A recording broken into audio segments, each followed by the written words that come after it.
घटना लिहिणारे भारतरत्न डॉक्टर बाबासाहेब आंबेडकर तुम्हाला माहीत असतीलच, परंतु संपूर्ण आयुष्यभर त्यांच्या मागे खंबीरपणे उभ्या राहणाऱ्या त्यागमूर्ती म्हणजेच त्यांच्या पत्नी माता रमाबाई भीमराव आंबेडकर आज आम्ही तुम्हाला त्यांच्याबद्दल सांगणार आहोत.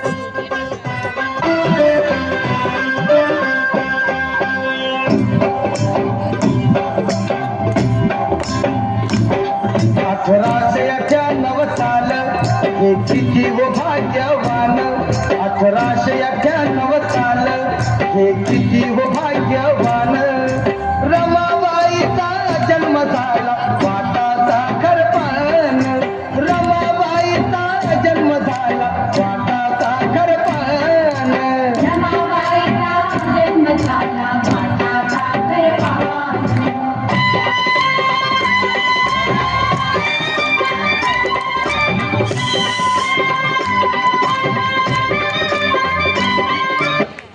त्या काळी बालविवाह ही प्रथा प्रचलित असल्यामुळे वयाच्या 9व्याच वर्षी त्यांचा विवाह भीमराव आंबेडकर यांच्याबरोबर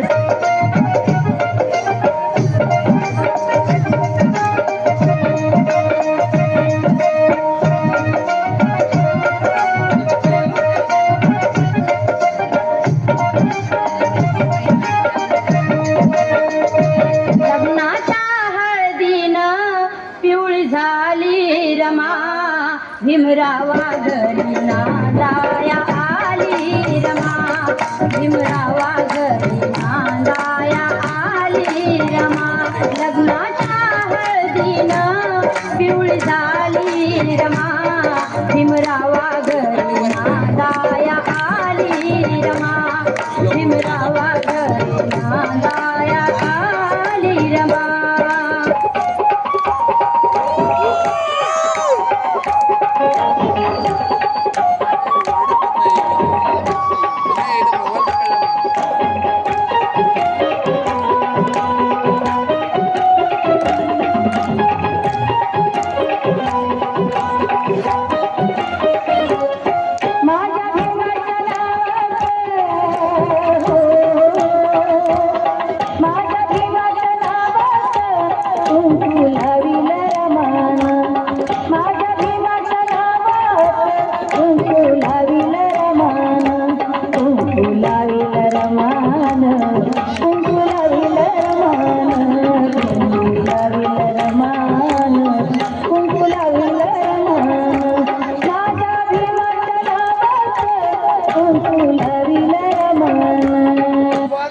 डॉक्टर बाबासाहेब आंबेडकर परदेशात बॅरिस्टर झाले तेव्हा त्यांनी तिथून रमाबाईंना पत्र लिहिले.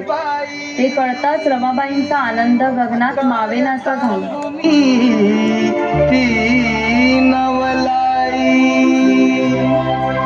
मन गहिवरलं फुलून बहरलं मन गहिवरलं फुलून बहरलं मथुर आलय आज येणार बाई बॅरिस्टर साहेब माझ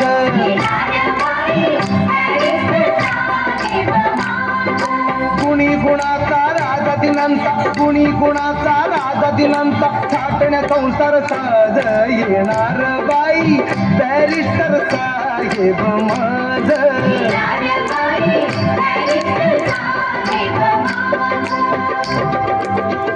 पण तुम्हाला माहीत आहे का रमाबाईंची रमाई केव्हा झाली ते सांगते. रमाबाईंच्या 5 मुलांपैकी 4 मुलांचा मृत्यू त्यांनी खूप जवळून पाहिला होता. त्यानंतर लहान मुलांना उपाशीपोटी बघणं त्यांना कधीच सहन झालं नाही.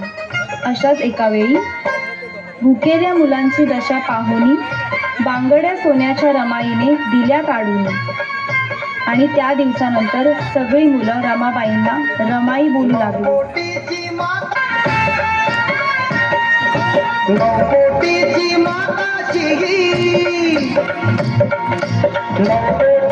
माताची उदार अंतःकरणाची रमाई झाली स्फूर्ती ज्योती भीमराव आंबेडकरांची रमाई झाली स्फूर्ती ज्योती भीमराव आंबेडकरांची.